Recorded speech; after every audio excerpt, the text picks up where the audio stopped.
I want you around.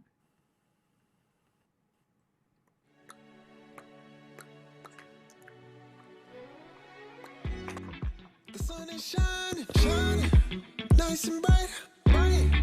The birds are chirping, chirping, and I'm ready to I'm about to get my coffee as soon time as to get Romeo come on. ready, ready for another day.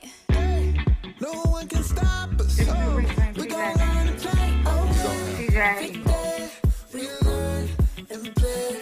We Okay, do well we didn't do our ring. We best, finna to say so Dr. we'll Ebony. be great. You gonna stop it? You do your best, best, and I don't mind, mind.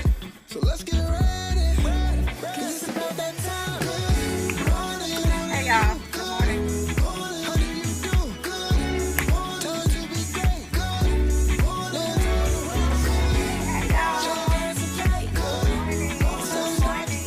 Good morning. Good and morning. you right. Good That was morning, a fake good morning. You said I can run and get it or morning, no, morning, TJ? morning to you. Good morning, morning, morning, morning, how do you do? Good morning, morning, morning, morning, morning to you. Good morning, morning, morning, morning, how do you do? Good morning. You see me on my All right. grind. Woo. Stars got to Sun got shine. to I'm a shine. supernova. Yeah, you see me taking over. Yeah, I'm on the I'm on move. the I got a way to move. shine too. So let me hear you say, every day we gonna learn and play. I Hey love the y'all. Good way morning. the voice of God comes on in the morning time. Good morning, y'all. We're going live. And then He be just getting us disappear. together. Good morning, What's going everybody. on? February I'm trying to 3rd. figure out what's. Hey, y'all only 12 days away now from the best day in history. My What we birthday. gonna You're do only for 12 Romeo days birthday, away. y'all? What we gonna do for his 7 days birthday? of sin. 7 days of sin. I thought you said you wasn't doing that, Romeo. Nah, but Super Bowl's still on the table though. We thinking. Sit down. We talked about it. We talked about it last night. They they started throwing all the parties out there. Portia, they was like, Sit down. You're not Portia. missing Now nothing. You're not missing nothing but you COVID. Sit you down. know Atlanta is open. This is how bad it is. So I showed you the new opening of KOD, right? Yesterday, a big, large casting went out. They are hiring 500 entertainers to come down to Ugh. Tampa from Atlanta. They want Atlanta Oh entertainers to God. come down and participate in Super Bowl. Why? America. America. Come on, y'all. God has shed his grace on thee. Come on, let's get it together. Like, this is a group project. People just don't understand that this is a group project. I'm tired of failing. I'm tired. I don't like to fail. Can we just get it together as a team, y'all? Goodness. what? I'm curious. What would be your top three? What would be your, since you say it's a team project? What would be your top three moves in this COVID? What And would be your top three?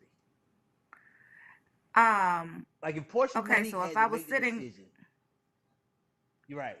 You, so Biden, if and I was Kamala. sitting where What you about Biden to say? is, my advice would be I would do a lockdown for a month, right? So I don't Okay. know. So we would have to look at. So it would just be a month straight. I don't Okay. even know if we can get enough people to deliver groceries, but the only essential thing that will be out are people working in the grocery store, so we can get, the supply chain can continue to move, and then the people working in the factories who get the food in and all of this and all that, because we need food Okay. to live. So I would do a lockdown for a month. Everybody would have to work from home for a month, like no going. I don't even know. I don't know, because now that I'm thinking through it and I'm backtracking, like, what do people got to get to the doctor? Uh, the doctor's got to go to work. Um, People got to be in the warehouses to pull stuff off the truck. The truck drivers got to drive. They got to get the food Truck from the drivers. places where we source the food from. Those workers got to work. So I don't know. I imagine that's what they're going through too. I don't know, but I wouldn't like all of this. even the airline industry, we're dependent upon them to get stuff in as well. But all this Right. recreational flying, I don't know. All the What recreational you flying, would come on, say y'all. your what was your last one? You said your two essentials are, you said grocery stores and hospitals. Well, What it's would be? all of it. Grocery stores, hospitals, because you need the supply chain to move. So when you backtrack, you need the food. So you need the workers to process the food. So they need to go Okay. to work as well. They need to get the food from wherever they're getting the food from. It needs to be on the trucks. The trucks need to be out and driving, delivering. You need people at the stores to get the stuff off of the trucks. So I don't know. But a month lockdown is definitely guaranteed in your book. Yeah, no recreational nothing. Like stop No reopening record. stuff. We're not ready. And then all of it. So I've been itching for a vacation. I have not gone. We Partly heard. because I love my life and not trying to go get COVID anywhere. But because I want to make sure that I'm doing my part and I don't want to get somewhere and, contract COVID from the other people who've been out. I just don't. So Rocky, one of my co-hosts on the Wind Up on Sunday nights at 8 p.m. on Rolling Out, she was saying how one of her coworkers had basically quarantined for like a year, hadn't gone anywhere in a year. And then just recently, it may have been last month, January, she decided to go to like a beach somewhere.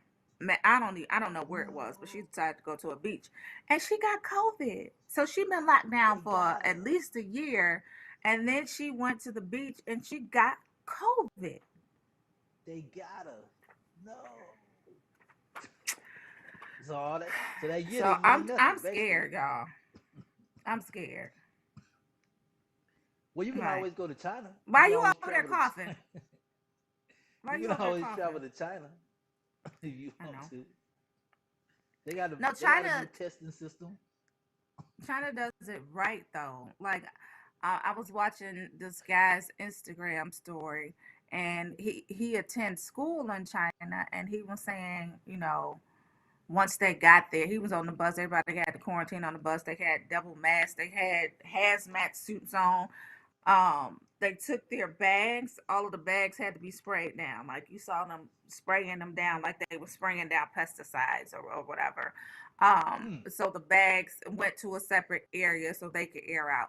Then you went directly to your hotel room to quarantine for 14 days straight and could not leave that hotel room until after 14 days. So straight from the airport on the bus, shuttle to a hotel. You got to stay there for 14 days straight. Can't go out the hotel room.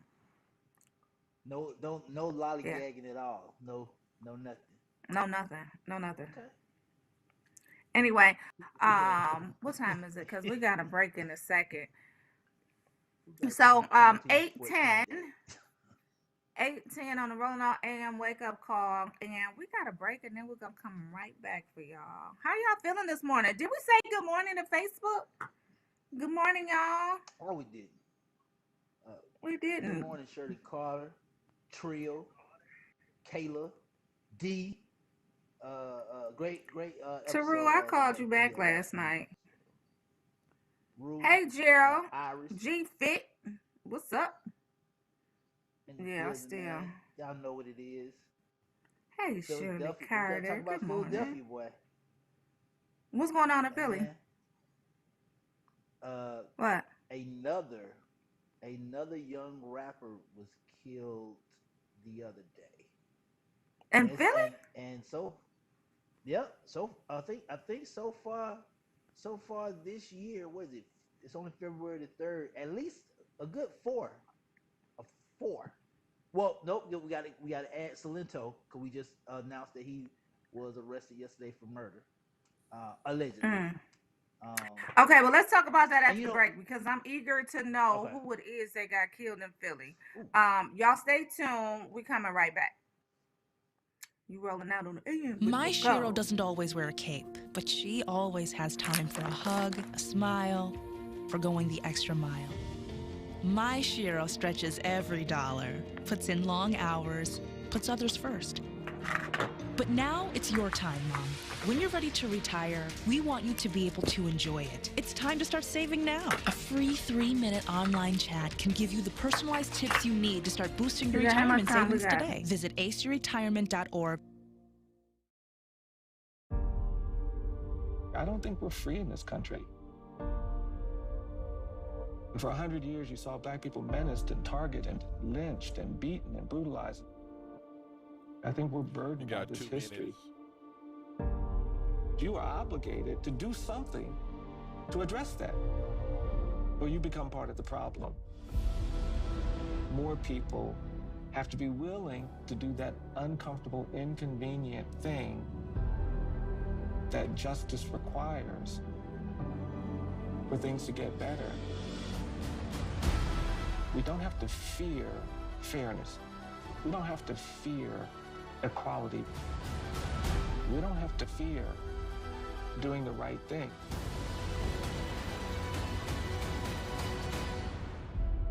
Truth can inspire change. Learn more at eji.org.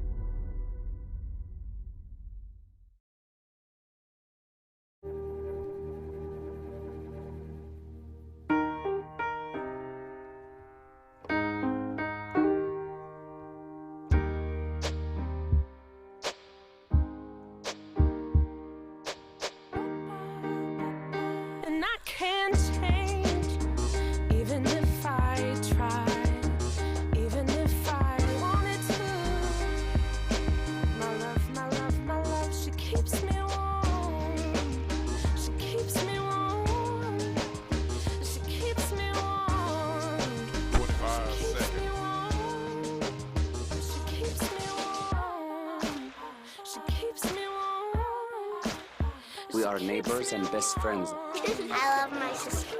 My heart doesn't see race. Love is love. Our family is no less than any other family. Come to you, Romeo. It is 8:13 a.m. February 3rd, this Wednesday on the Rolling Out AM Wake Up Call. Your man Romeo International, Portia Monique. Where everybody else is at, I don't know. That's where they at. But today, man, we're glad that you're here. And we're glad that everybody's checking in from Twitter, Facebook, YouTube, Instagram, LinkedIn, Snapchat. Do you got your TikTok together? Matter of fact, now that you got TikTok, do you got your Bumble? Everybody follow Romeo International on Bumble. Get your Bumble on. We everywhere. We just everywhere.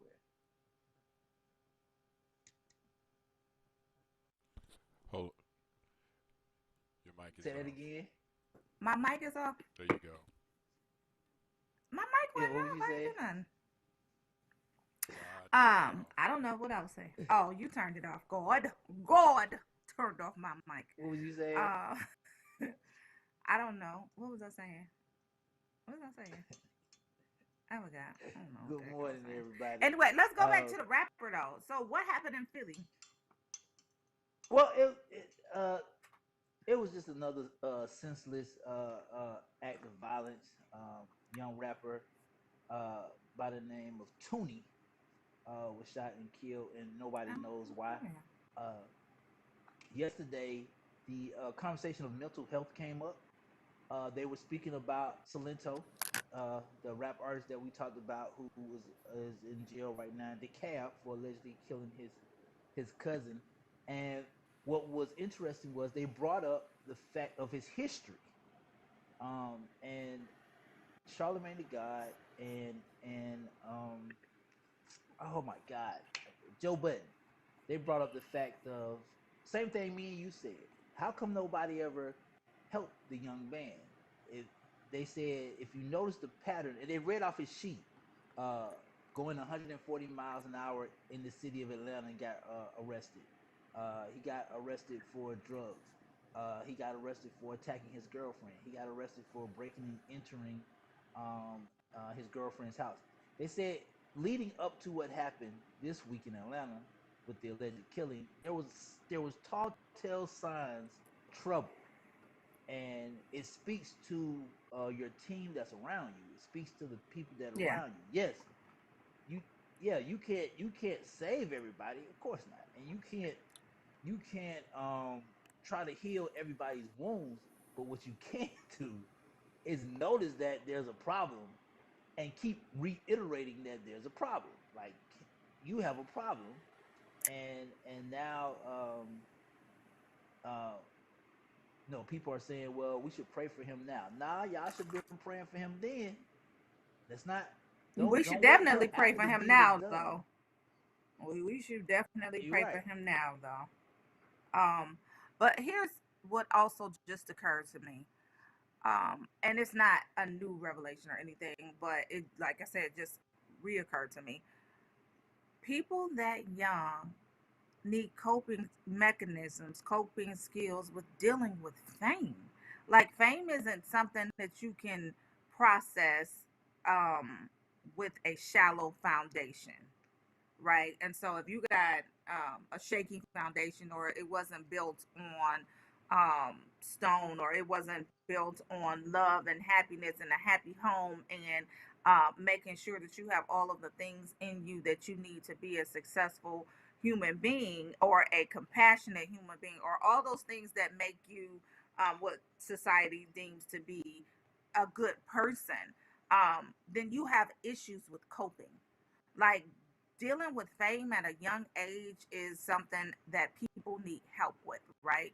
So I don't know if there's a school or something that you can go to for, like, etiquette school or something like that, or grooming school, something that helps you prepare for what's about to come. Because when you are that young and you have that much unlimited power, quote unquote, and or funds to do whatever it is that you want to do, and you've never had it before, you tend to go out of control. And we see it time and time again, when we look at some of these child stars who have just run amok, and we didn't get them the help that they needed, and they mentally kind of just fell off. We see them with some of our black stars. Lisa Turtle, was that her name? Y'all know who I'm talking about by Saved by Oh, the Bell. Uh, okay. what's her name, Romeo? The No, other no, no. the I other think young that's it. black I saw. lady that played on In the House with LL Cool J. Hey, I was just reading about her. Um, the other young guy that played on That's So Raven, the boyfriend. I don't know these names. Producer, somebody put it in the chat. Text me, tell me what the names are. uh, But we see Orlando it time and Bloom. time Orlando again. Bloom. Orlando, no, no, no, Not it Bloom. ain't Orlando. Oh, Orlando yeah. Oh, Bloom nah. He is an played in. actor. Yeah. But y'all Orlando know what I'm something though. talking about. Yeah, his Yeah. name is Orlando something. But we see it time and time again, and we don't we all too often let these kids fall by the wayside without getting them the help before they self-destruct. And we need to make sure that it's a community effort. It you know, Proverb says it takes a village to raise a child. It really, really, really, really does. It really does. And so Well, we're the we're ones that are we're out there, we we're need to also, definitely embrace them. but we're taught different, right? Like you take Maya Campbell. Thank you, Connie Samuel. Maya Think Campbell. think Yes, about thank you, Connie. I think about how my aunts raised us, right? And I think about how you talk about your sons. Think about this for a second. Even with rap industry and athletes, right? When Orlando you see Brown. them on Thanks, TV, Connie. and majority and all of them are black, majority of them are black. Hey, it's draft day, and you just got selected by the Atlanta Falcons. Great. You know what we gonna do? We gonna publicize that you got drafted. Then we gonna publicize your contract. I want you to think about this. We're gonna put how much money you made on the first day on television. He just signed a $50 billion contract. Okay. Now you the young black dude, 18, 19, 20, and you like, okay, what's the typical thing you gonna do? I'm gonna buy my mama a house. I'm gonna buy myself a car. I'm gonna buy myself some jewelry. And and I'm gonna take care of everybody who took care of me. And then by that time, you you put yourself out there as to take care of. Never ever have I seen a white or another race of an athlete or a superstar say, "Hey, I make this amount of money." Because black people, it sounds bad. Black people are the only people that still take pictures with money in their hand. Still, That's not true. You to got this day. some you got some ethnic wanting to be culturally appropriated other people that Okay, do it too. okay, They're but emulating, but they still do it. it goes back to what you said. They don't know money because to them, money is the win. It's the prop. Money is a prop now. I gotta show. I gotta hold all this money in my hand and take a picture just so y'all can know that I got money. I gotta do it. I if I'm a female, I gotta take a picture with my Birkin bag and my whatever because I gotta show y'all I got it. There's a video clip out here, and I'm gonna find it. I'm gonna bring it to the show. I'm gonna look for it on our break. But this guy is basically he's letting us know that at the end of the day, all of these designers have last names, and we're contributing to these designers' last names without, well, I don't know, seemingly without contributing to our own. And like Birkin, that was my phone. Like I think Birkin might be a last name, but we know damn well that Gucci is a last name. We know that Louis Vuitton is a last name. We know that all of these major designer labels are last names, and we continue to contribute to them without thinking of our own legacy. When it comes to like a Birkin bag, I got a Birkin bag. Like, what are you leaving in terms of a legacy for your family though? Like Birkin is like good, another one. Like Louis Vuitton is like cool, another one. But what are we doing for our own family? Like what legacy are we building? What legacy are we leaving? We're gonna leave our kids a whole bunch of Birkin bags? Or Louis Vuittons? Or like Gucci or Louis, like what we doing? That's our legacy. We just gonna leave y'all that? Because that's not gonna work. That's I what I'm did getting. I did That's what I'm hear getting that in the Birkins wheel. appreciate though.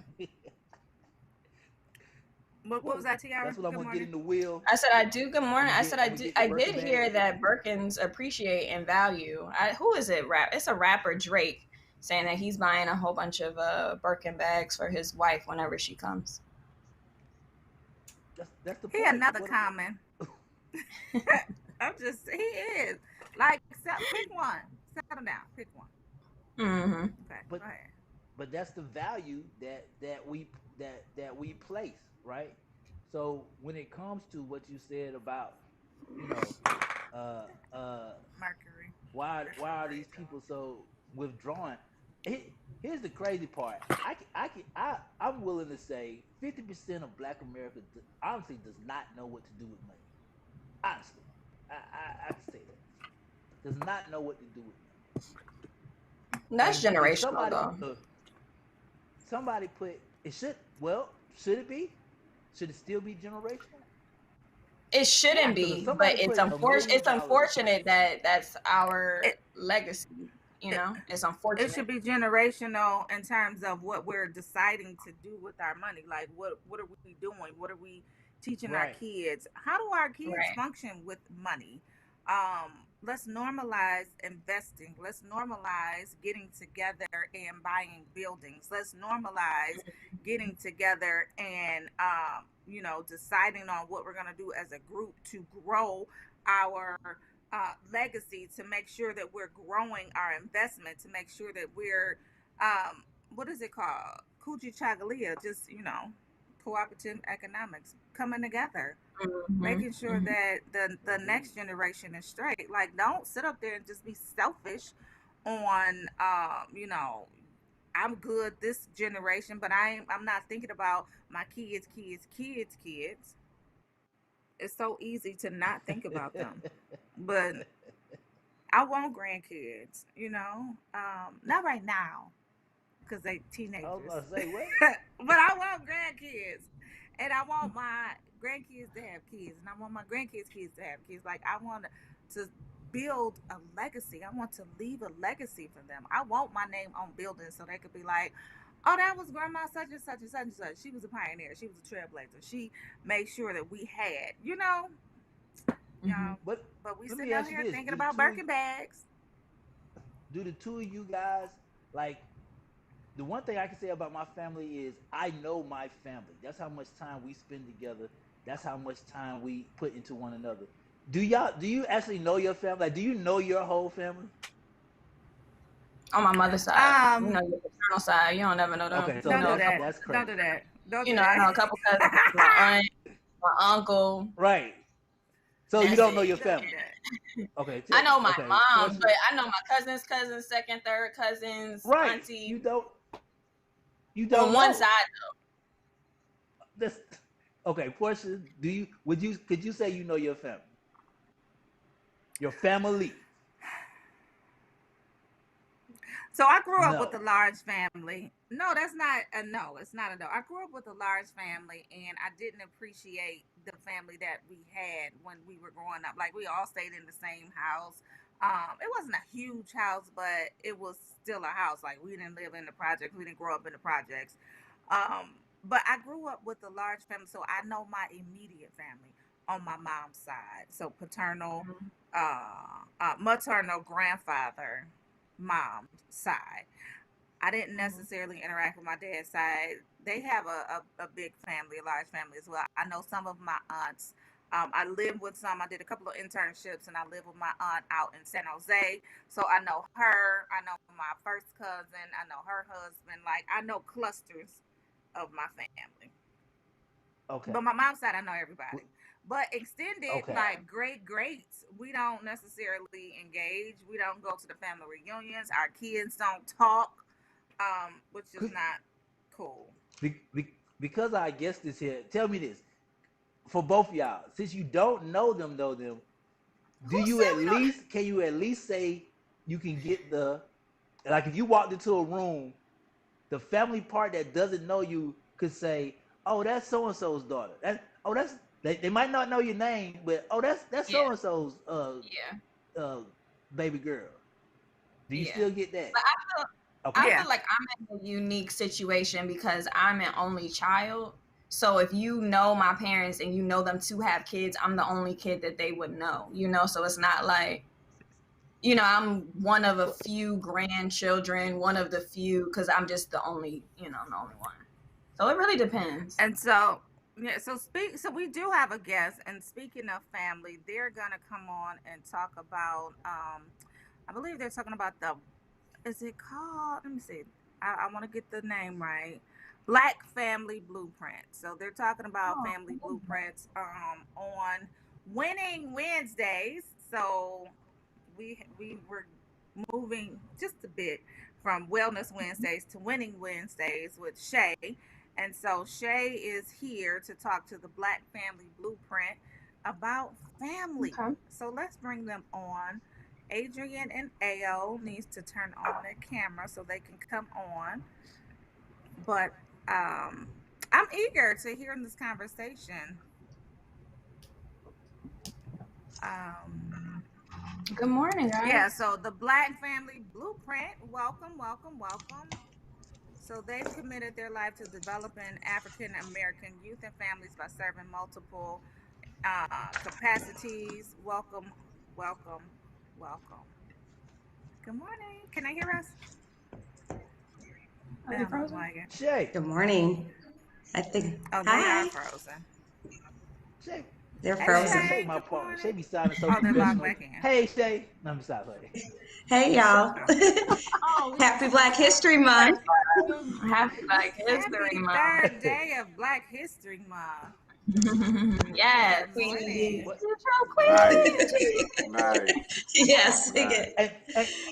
And shout out to the black man standing next to that beautiful black woman, because black men don't shout out black men enough. So let me That's shout out right. to the black man. Thank you. Brother. Thank you. Thank you. All right. Hold Yes. it down, brother. All right. Here we go. Yay. Well, I'm so excited. I wanted to start off with one of my favorite couples in the Twin Cities. Adrian and Iolanda Mack. So just love them, love them, love them, love the work you're doing, and love your business, the Black Family Blueprint. Welcome, welcome. Good morning. Thank you. Thank you for having us. This is an honor. This is a real honor. Yes. No better way to start off with Black History Month with a dope Black couple. So tell us a little about this amazing business about bringing the Black family together through coaching and consulting and unity. You know, we're parents. We're a husband and wife duo. We have almost 20 years. Next week it'll be 20 years under our belt. So we met really when we were at the end of our childhood. Yeah. If you know, Yes. say I just turned 20 years old. And so what we realized as we traveled through the world together is that we don't got no blueprint to figure out how to make this thing work. And how to raise our children and how to do it in a healthy way and how to do it in a way that preserves the family, that can sustain us. And so Yes. we created the Black Family Blueprint really as a blueprint and as a guide, tips and strategies for Black families to support the health and wellness of Black families, for longevity and for preservation of who we are in our intimacy and in our parenting. And one of the key things that I like how you say starting Black History off with a dope Black couple, and likewise, we really appreciate the work you do, but we Oh, want thank you. to Appreciate that. center Black families as the importance of Black History Month because the Black family is the first Frozen. institution that we belong to, and it's the last institution that we transition from. And so the Black family is the cornerstone of when we're talking about the Black life in America, the African descendancy, our history, our culture, and how things are transmitted from one generation to the next. We have to look at the Black family and understand how do we maintain the function and the health of the Black family in order to really live to create more history for our community. That's wonderful, wonderful. You go into schools, tell us everything you're doing right now. Right now, in the middle of COVID, we are doing virtual coaching with families, specifically with parents. We run a program called Parenting Through White Supremacy, which gives tips to parents on how to navigate this world with our history and the trauma Love that we've that. lived and that our families have experienced. So we have this Parenting Through White Supremacy for Black parents, and then we also have Intimacy of Blackness for Black couples. We're in the process of getting both of those courses virtual where people can continue to engage.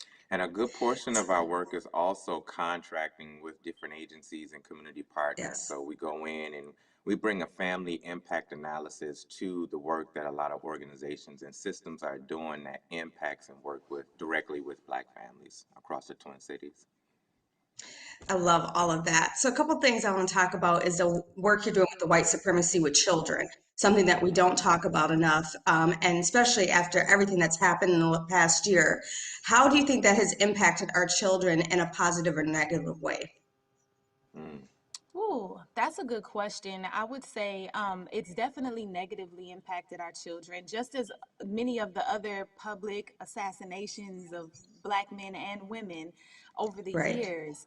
It's created an opportunity for families and communities to lean in and have that discussion with their children, or have what they call the talk with their children. Right. What we say is that the talk is not a talk, it's a consistent ritual of Right. conversation and explaining Right. and understanding, like, this is what's happening in the world, and it helps us equip our children with some tools that they need to have a healthy amount of fear, but not too much fear, and to also Yes. understand how the systems of white supremacy do impact their lives. And as parents, we can only protect them so much. We can only teach them so much. Right. And that our children also have a responsibility to be willing to learn about these things. And so it's created an opportunity on both ends, both positive and negative. Yeah, I think, and I was just about to end with that, is that there's a both ends that we can see this from. And I think that situation, the uprising and our protests last year, unfortunately exposed young people a little too early and prematurely. I mean, young people who are not in that developmental stage yet. It Right, exposed them right, to the racialization and violence of whiteness in America a little too early. And when children can't exactly. process that yet, they don't have the emotional centeredness and development to process that. Unfortunately, they're thrust into these issues a little too early, and it creates fear, it creates anxiety, it creates depression, Yes, creates grief that young children can't deal with those deeper emotions too early. At right, the same time, like my wife has already outlined, it's also ushered in families to being able to systemize and ritualize what does that conversation look like. Every right, black family has to have that talk about racism and white supremacy in right. America. And now it's got us more intentional about that topic. It does because, like you said, it affects our children because immediately if someone, is killed, we don't talk about how that affects the children in the home. That starts to Absolutely. divide that Black family. And that's what I love what you're doing is teaching children and families how to come together during these times. That's Absolutely. wonderful. Let's talk Absolutely. about you two, right? So we talked about, let's talk about the positive, the winning, right? So, like Portia mentioned, I really wanted to change this to Winning Wednesdays, and I know they were working, Rolling Out was working on that too, because there's all the wins in the Black community, right? That we do not celebrate enough, and so I think that's all part of wellness is winning. So tell us some wins of the blueprint of being a Black couple, the highs and lows, the work that you're putting into to create this blueprint for your children to implement that in the future. Man, I said it earlier. We have made it 20 years. And that Yes. is Yay. like I'm a proud of bigger you. accomplishment. It's bigger than earning a PhD. I mean, like Right. this is a big thing for Black couples to be together that long. Right, right, And so, right. that's a huge win for us because it has not been easy. We are challenged day to day to figure this thing out. And one of the things that we've learned, which is what I would say is another win, is that we've learned that Black love is a look. Like we see these Black Yes, couples it like, oh, is. y'all look good. But Black intimacy is the process and the function of Ah, making Black love work. And so that has yes. been like just coming to that realization has been a huge win for us. And that is what we pour into our work. One another win that I can say that we celebrate often, but it's a constant challenge every day, is learning how to center ourselves in our family while we're doing the Yes, work in the community and trying to yes. continue to reestablish our career. And that's a challenge in itself. I mean, I know you enough to know that that's always a constant grind to keep your You children in already the know. forefront while you're serving our Right. community with health and wellness and fitness. And it's the same. It's like we homeschool our children now, and we Okay, do a yeah. lot around just teaching ourselves about the concepts that they need to learn, making sure that we have a system in place for them to benefit from. And then we want to make sure that we're supporting their emotional intelligence and growth. And that's always hard because as parents, every Black parent in this country has some things we have to process. We have some stuff from our Right, own family of origin we have to deal with. We have generational stuff we have to deal with. We have right. cycles we The have to break. generational. And so that all shows up in our family developmental process. And we're constantly in this process of like, how do we, continue to build off of what our parents did, be better, Right. and making sure we're producing healthy children into adulthood. So the Yeah. constant win is like always really centering our family as the core of what we do, and then mapping everything else around it. And we're doing it. I was reading on your website the statistics about the Black family that is not discussed in the media. It is portrayed that there is no Black couples, that there is no Black men in the Black household, that there's not positive Black couples with intimacy and love and nurturing each other. I know for myself, I'm in a healthy Black, positive, loving relationship. I've seen you guys over the years, which is amazing. Um, why do you think, I mean, I know, but just for the audience, why do you think that they keep portraying that we don't have Black love as in relationships? They keep, that there is no blueprint, as you guys say, there is no blueprint for us. I think part of it is the failure on just marriages in America. And Right. anytime that the culture of America is displaying the dysfunctionality of marriages and coupling, Black folks get it the worst. We get it Right. magnified. And so through culture, through media, and even through bad investigation and journalism, there's this constant portrayal that there's this challenge within Black coupling and Black marriages. But data shows something different. Statistics show something entirely different. It shows that Black couples and the desire for Black union is in the 90th percentile. So when you're looking at the 39, 40 million African Americans or folks that lives in this country, majority of us prefer and want to be with another person who is an African descendant or Black. And that's the preference, that's the attraction, that's the connection, and that's the deeper desire. And so it's not going to be heavily promoted because the premises of this country was never designed for the Black family to exist. It wasn't even designed for families. Like, white women were literally mail order brides brought to this country to create a legacy and heirs to continue the process of enslavement. It was white men that came over here and took advantage of Black women and created children to create more labor. And so families in America is a real complicated thing. But the families in America has always been established for white families, Exactly. white middle class families, white families who are the planter class, the owning class, the corporate class. And so familyhood was always associated and centered around this predominant class of family making. And so when we're talking about the inclusion of Black family and Black coupling, which really didn't get recognized and legalized until after the 1860s, that was when we started to see this deep preference and this deep desire for Black folks to really establish marriage and couplehood and family. But even in that interceding generation, there's always been this intrusion of white body, white supremacy, white systems that attempted to control or dismantle or at least profile those Black couples throughout the decades. And so there's always been this interruptional process from society that's impacted the way Black couples come together, the way they perceive themselves, experience themselves, let alone be able to develop and move into familyhood. But you know what's crazy though, and I got to say this, man, because I'm about to get in trouble. Okay. They don't. Boy. In 2021, let's be honest, man. They don't make relationships no more. They don't build Black love no more. They don't build family love no more. Cause today, love is based upon what my social media look like, how much money I. If I don't got the money, then the job got to be a requisite or whatever that big word is. Because what I've noticed, and y'all tell me if I'm wrong, what I've noticed is my mom and my dad were together forever, like in my head, forever, right? Yes. So, but it was based off of building, right? Yes. Now, don't beat me up, beautiful Black queen. Now, Black women come in with a list of requirements, which is fine.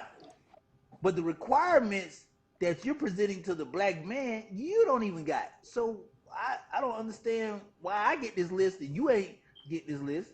Black men, what we do is we don't even, in 2021, we don't even give women a list.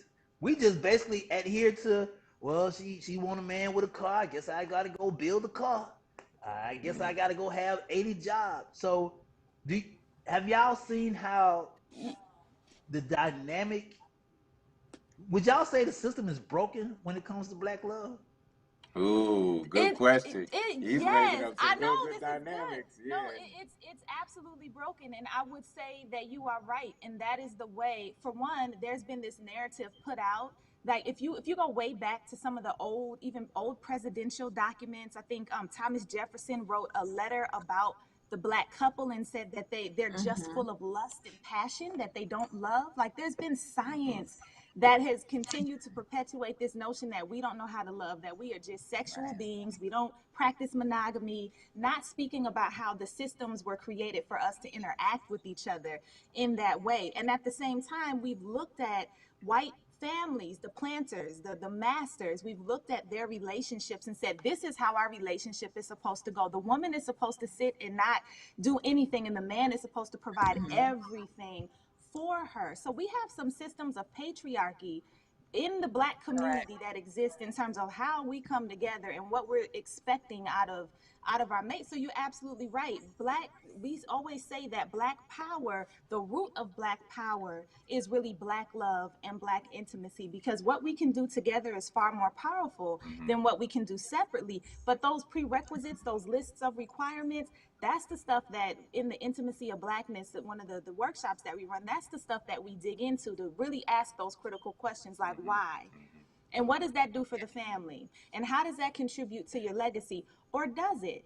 What are we hiding behind that's causing us to have these ridiculous requirements for our mates to just come together in intimacy? We dig into that and ask those questions and see what answers we can arrive at that's really based on our upbringing, what we've seen in our families, and what we've experienced from a historical perspective. I think there's another component that you brought up real well, brother, is that there's also been a shift in the political economy of Black folks as well, too. Definitely. And there was a point in time through kind of patriarchal structuring, Black men was able to earn a decent enough wage to be the breadwinners of the house. Again, modeling that white normative definition of familyhood.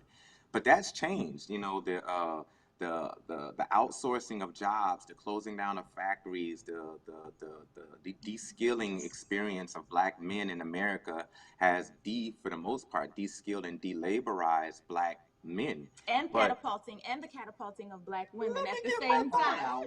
Yes, yes. Thank you for coming. Come on, feminist thought. Come on, intersectionality. Come on with it. Black women have been catapulted, but in a very progressive and rightfully developmental way. Black women have excelled in education. They've created more businesses in the last 15, 20 years.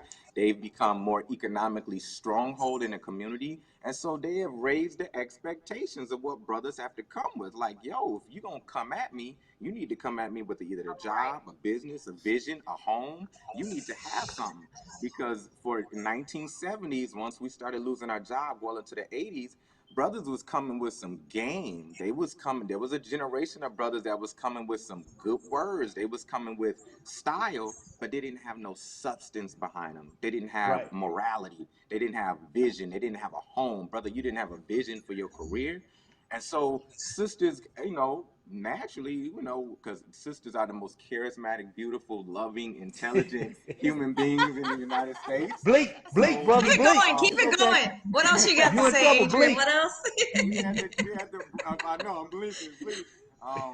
They had to bring the expectation up to say, bro, like now, if you're going to come correct, I need you to make sure you have a degree under your belt. You have to have some economy. You have to have a vision. You have to know what it means to be a father and to be a man according to my standards. And so it's caused some complications with the way coupling is happening. Now, that's one aspect. We could also go into the media and how Hollywood is influenced. Yes, but we always want to think about the systems again. So we have to think about how the government has forced Black men out of the home while supporting Black women to obtain education, to obtain jobs, and has created a nucleus, has created the so-called nuclear Black family, which is a single mother with children. And so we have to talk about how the system has poured into Black women to an extent, while teasing the Black man out of the family to provide those opportunities for Black women to excel in business and in education. But see, Shay always do this. You bring great people. I enjoy it. But my last point. But what I've noticed is that I'm finna get in trouble. A lot of these Black women don't know how to build a home. I graduated from Georgia Tech, right? Coming from Georgia Tech, if you notice on a national level, every time a Black football player is in his senior year and getting ready to graduate and go to the NFL, have you noticed that they always like propose to their girlfriend at the last game, or they propose to their Mm-hmm. girlfriend. Like you see Mm-hmm. black athletes do this all the time, and the girlfriend is always of a different nationality. So what I've learned is these women are in college. Their goal is to build a home, a family. They ain't worried about the educational part. They got that. They like, okay, let me find the right man in college, so by the time I graduate, I have a home. Black women, let me find the right man that I can deal with, so when I graduate, I'm doing my thing and building my future and stuff like that. So black women create this singularity where other races are literally going straight for the home aspect of what it's supposed to be. Right. So by the time I we think do, by the time we do build the relationship, you're wondering why the man is so detached from you and you so detached from the man. Y'all don't have a common ground. Y'all came in as individuals. Him doing his thing, you doing Right. your thing. What you expect? I'm just But saying. to our guest, really. I'm sorry. I'm sorry. I was just going to say the legacy of womanhood. Like, what are we inheriting? Yeah. We're inheriting this strong black woman. What are men Right. inheriting? We have to look at what we're inheriting, which will say it all still boils back to the system and what we were taught black women are supposed to do and what black men are supposed to do. We're not supposed to be together. So black love is a revolutionary act within itself to be able to make a thing work, to come together, to learn how to make a home together, to learn how to set goals together, to learn how to be together and be intimate. You could be in a relationship with someone and not have any intimacy. And so that is the way that it's designed for us to exist. And that is what we're pushing up against. Totally agree. Question real quick before we wrap it up. Tell us a little bit about your shirt, Adrian. Legalize Blackness. To give my plug, this is my brother Alex Leonard. I go into his Facebook page. He usually posts some discounts to his shirt business, but he's been selling shirts for the last year. Very successful throughout the quarantine year. So legalize Blackness. For me, my orientation is my blackness, my African descendancy, and so anytime I get to flaunt and kind of promote my brother's work and his business, that's what I'm gonna do. I have another little brother who sells a shirt called Cozy. That's about blackness in our relaxation and blackness in our self-care and self-help. So Alex Leonard, Facebook, Legalize Blackness. He can get a shirt to you probably within a week. Okay. Well, I'll be getting mine. Love that. And then tell us social media outlets. How can people contact you and your location? We are at Black Family Blueprint on Facebook and blackfamilyblueprint.com, blackfamilyblueprint@gmail.com for emails. Yay. I just want to leave with this, something that I read of yours that is great. And I think it really just encompasses everything that the Black Family Blueprint is. It says a necessity for mental and social wellness of Black families. Black Family Blueprint is plantings for the wealth of the next generations to come. And all I want to say is bravo for you bringing our Black families together in light and unity. May your relationship and your business strive and flourish in so many ways. The Rolling Out team and I, we thank you for coming on. As always, inhale the positive, exhale the negative, and see you guys soon. Thank you. Breathe, Portia, breathe. Thank you. All you gotta do is blink, brother. Blink. And win. You guys are winning, right? Win, win, win, win. Yes. Yes. Thank you. All right. Love y'all. Have a great Love you day. too. Thank you. you. Bye-bye. Bye. Wednesdays. Winning Man, Shay Wednesday. be bringing these dope conversations. Shay be having these dope conversations, man. Yeah, Easy. definitely. Yes. I love that. When the last time you went to, hey, real talk, when the last both of y'all went to a black wedding? Wedding? Quarantine. My cousin. I'm probably on quarantine. Labor Day. Hey, producer TJ goes, he gonna play this all month. Yep.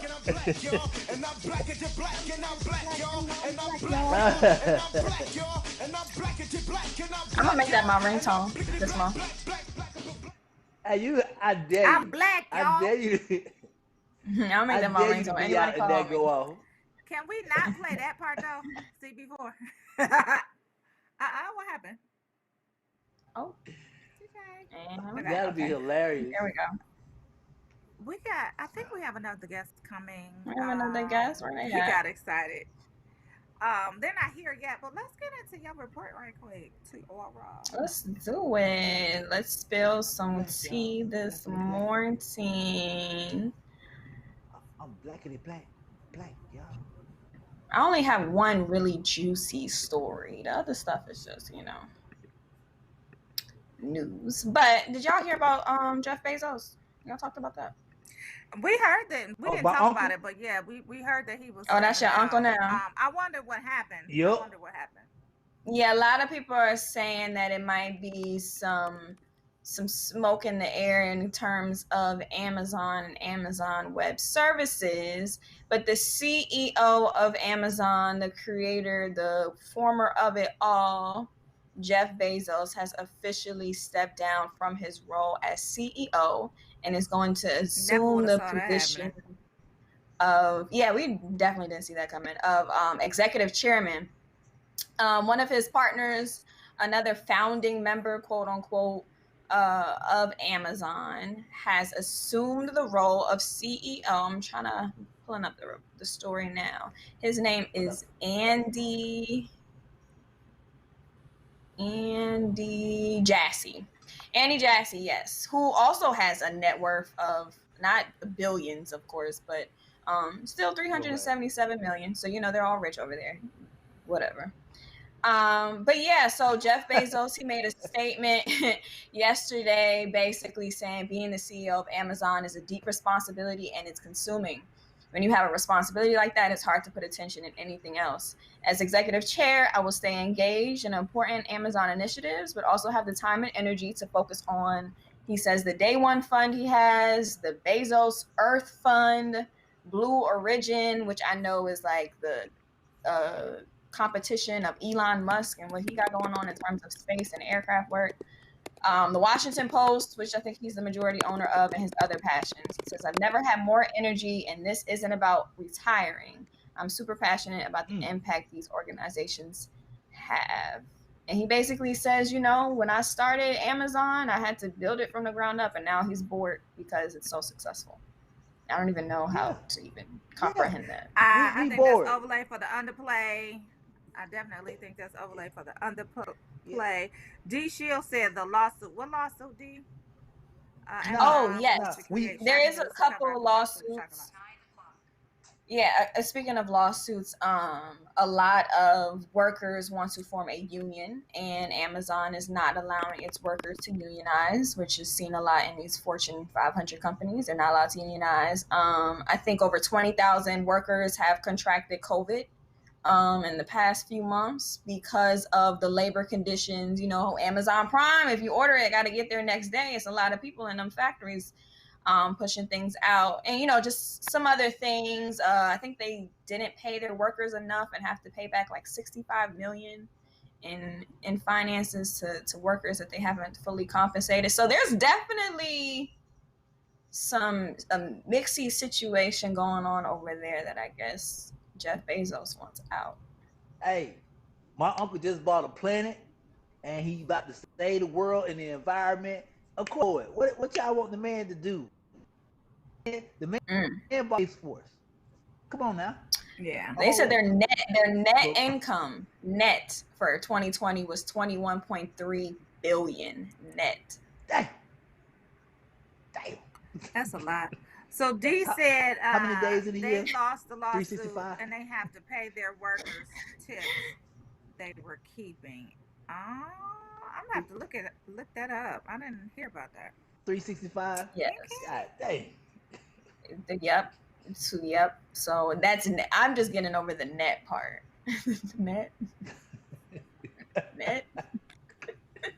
Man. How do you even file that in a tax return? How do you even? You can't.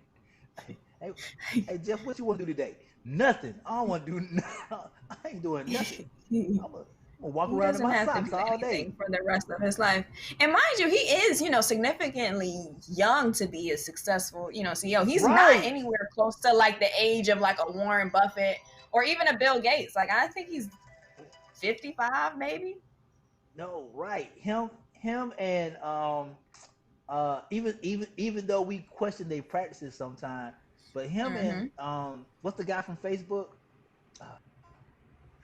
Uh, Z- little boy. Zerback. I can't think of his name. Mark Zuckerberg. Zuckerberg. Yeah. Zuckerberg. Hey man, you say what you want. They Do got what it you want. running. Yeah. So yeah, y'all, What else you got? that's a big thing to just pay attention to. Doesn't really affect my day to day, but it affects the economy somehow. So moving right along into a more juicy story. So Seattle Seahawks player Chad Wheeler, we haven't dove into him that much, but it's about time we bring him to the pulpit because we got to speak to him for a second. All right, so Seattle Seahawks player Chad Wheeler has been in a domestic dispute with his girlfriend. He was arraigned at Mayling Regional Justice Center in Washington State for first-degree domestic violence assault, domestic violence, unlawful imprisonment, and for resisting arrest. So a 911 call came out on Monday night, January 25th. By his girlfriend, basically saying that he was beating her up bad. I do have an image of, I think, her face being all busted up. As you can see, I think he weighs almost 200, 300 pounds. I think our producer has that picture to pull up. White male, I must say, they do kind of get off a little bit easier. He did plead that he is a bipolar and that he was experiencing a manic episode that caused him to do this. I want to go back to the picture of her, when she's done up and looking pretty and all that, just so you guys can see the contrast of what he did to her. He's 6'7", 310 pounds. She's 5'9", 145 pounds. They're saying it took 3 police officers to get him out of the bathroom where he was beating her up and bring him into jail. He did make a statement on his Twitter saying events have happened. This was January 27th, by the way. Events have happened over the weekend that transpired from a manic episode. I am deeply sorry for the pain and suffering that I have caused to Aaliyah and her family. I apologize profusely for the turmoil that I have caused to my family, teammates, fans, and those closest to me. The most important thing right now is that Aaliyah gets the care she needs and I get help. Both are happening. It is my time for me to walk away from football and get the help I need to never again pose a threat to another. I cannot express my sorrow or remorse enough. Okay, so I'm so confused on what a manic episode is. What is he even talking about? Manic episode of what? Bipolar disorder is what he's saying he has.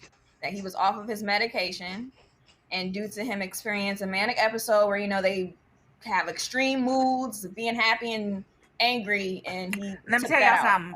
Let me tell y'all, cousin Pookie, cousin Ray, cousin Tyrone, I'm going to need y'all to go have a manic episode on him. Because that is completely unacceptable. Like all of the cousins, just go see about her. Just go, check in.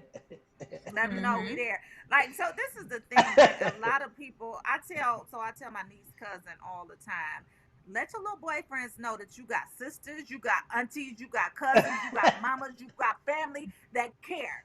So let him pull up if he wants to.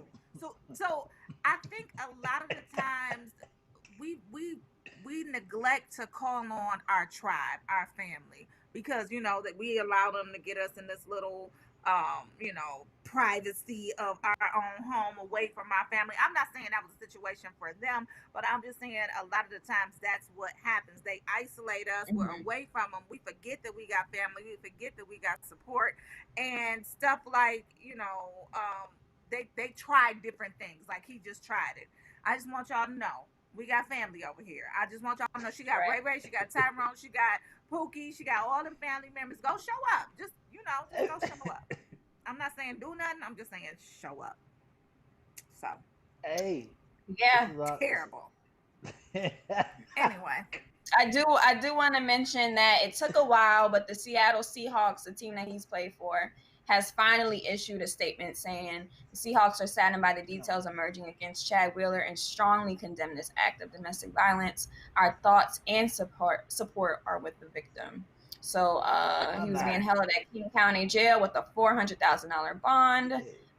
But I'm sure he's since been released and getting the help he quote unquote needs. Nope. They said that she told the dispatcher that she was being killed and that she had a dislocated arm as well as the bleeding that we saw on her face. I'm with you, Iris. God. Hey, and let me just repeat: 6'7", 310 pounds. Man, you put your hand on my daughter, somebody gotta die. I'll tell you that. You ain't gotta call over. Okay, you can't be making I don't like being on allegations porches. like that. I don't from like being on saying porches somebody gonna in. die. Threats. I don't like being on porches in. But my family. Oh, I'm on that end of it. You ain't gotta call the police. It gonna be taken care of. There's somebody in the family that will take care of it. Believe that. Yeah. This ain't no There's some family conversation. members that those family members that like jail. Like I'll go. Yeah. Everybody got one. Everybody got one family member that consistently goes back to jail. They like it. Right. I'm not saying do anything. I'm just saying pull up, just show up, just be there. Just, presence, support, all of that. And if he happens to look sideways. Anyway, okay, I'm sorry, y'all. We got a guest. We have a guest coming on. Dawn Rowe is the... Hi, Dawn. Good morning. Hi, how are you? Good morning. Can you see me? We can hear you. Yeah, we hear you. You can hear me. Okay. So she's the founder of a nonprofit organization called Girl Vow that addresses the gender-specific needs of disadvantaged young girls in New York City. Welcome to the AM Wake Up Call, Dawn. Please introduce yourself and let us know about Girl Vow. What is it? How can we get involved? What type of females are in the organization? And just tell us, what your mission is, all of that good stuff. So good morning, everyone. My name is Dawn Rowe. I'm the executive director and founder of Girl Vow. We're a gender-focused mentoring nonprofit for girls and LGBTQ youth impacted by foster care and juvenile justice and poverty. So when you look at the child welfare system, for example, in juvenile justice, the term is called crossover youth because they've crossed over from the foster care system into the juvenile justice system. So my work is centered specifically around that. We work with girls who are ages 12 to 24. And sometimes it may mean also including like working with their families as well. In terms of myself, I started Girl Vow as an organization because I was dealing with parental abandonment. I was suicidal. I was a high school dropout. I was couch surfing, living with people. I was homeless, and I had people to really take interest in me, enough to tap me on the shoulder and say, "Hey, we see something greater in you than you see in yourself." So, and as time has gone on, I really begin to see girls dealing with the same situations. So Girl Vow is really a culmination of the experiences that I've had, but also a lot of the young girls that are currently still experiencing with this, have the same experiences. Wow. With it being 2021, right? You would think, we all know the world is upside down, but you would think that there would be at least a understanding or a better understanding of what's taking place. I think, if I'm not mistaken, I think even in 2020 with pandemic and money situations, I saw a lot of more young women, young dudes getting lost, like whether it was home situation or like you said, couch to couch to couch. Like, how does this? We know how it happens. Is it more of a family break, or would you say it's more of the person not knowing how to reach out for help? I think it's a little bit of both. Traditionally, I think in a community for African Americans, we don't know that we need to ask for help a lot of times. Number one, we're taught that what happens in a home stays in a home, right? We don't believe necessarily in counseling. We were taught to go to church and pray, right? And that's great, right? But sometimes you need to have a Right. conversation. You need to be able to sit with someone to help pull apart what it is that you're experiencing, and sometimes even make sense of it all. And that goes as well in our homes with our parents. Because traditionally, like the way that I grew up, I don't think that we knew that it was a problem. We thought it was normal to have the experiences that we had. We thought it was normal for me to be kicked out of a school and told, well, we're going to incarcerate you, because that's just the way things happen. So it's systemic. It's institutional. It's a crossover it's a multi-system.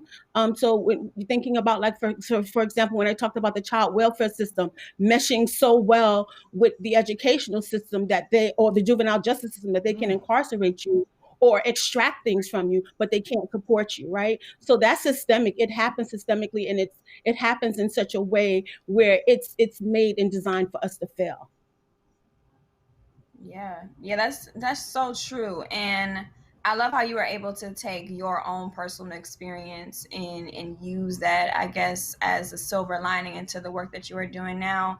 What are some of the common needs that you are seeing with these young women in New York City? You know, Romeo just mentioned the pandemic. Like, what is actually happening right now that you're seeing, you being someone who experienced a lot of what they're going through and being on the front lines, and what can we do to support? Mm-hmm. So I personally know of young girls that are involved in sex survival. Mm. I got a call recently from a young girl. She was being Sex abused by her survival. pimp. It's called sex survival. You have sex in order to Okay. survive. So Okay. sometimes that may mean that you have a pimp, right? So that pimp is responsible for your safety and making sure that you get work, or even placing you on a social media site. Um, Okay. and then those pimps are also very much responsible for abusing you mentally, emotionally, physically. I've had a young girl where he would dope her. He would put drugs in her system in order to get her to comply with the things that he wanted.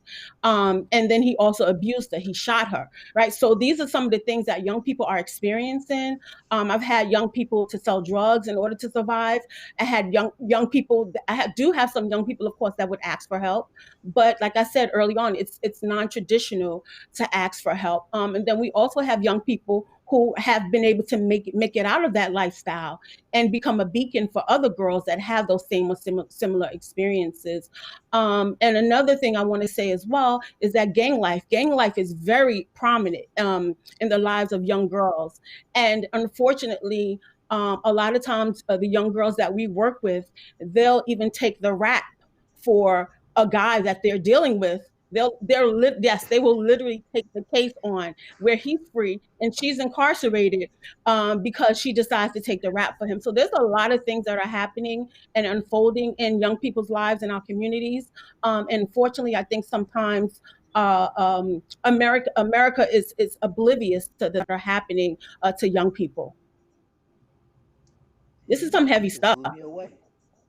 Yeah, Well, it's I think We're learning new terms, sex survival, now, now taking the rap. don't get me Wow. right. Like yeah, yeah, yeah. Mhm, I'm street knowledgeable. The reason that mhm, you're blowing me away, two things you said. The first thing is I I I know, or I have heard of the fact that it still amazes me in 2021 how young women are still being kidnapped, held against their will, and mhm, trafficked. That blows me mhm, away. And I hate to say 2021, but you think about how far along we are to still be mhm. dealing with something. You know what I'm saying? That's it's crazy. Yeah, yeah. That, Mhm. But I think but the what second you're saying, thing, I think. go ahead. I'm sorry. Go ahead. No, no, no. Go ahead. Go ahead. Go ahead. No, you go. I get Oh, to my what I second wanted to point. say. No, go ahead. Okay. All right. Just please don't forget it. But yeah, I think what you're saying is so true in terms of how far we've come. But then I question too, how far have we come? right? So, Mhm. as a young girl, I dealt with so many similar experiences. So to see this in my life as an adult now, I question like what's happening, like where's services, where's programs, where's the money going? Right. I had a conversation last night with a good friend of mine, and we talk about all these big corporations that are doing all these great things, right? For racism, we want to interrupt the school to prison Mhm. pipeline. We want to interrupt poverty, but yet and still, where's the money going, and who's it going to, right? How do we account Right. for all the billions and billions of dollars that are spent that are not I say that. trapped in our communities?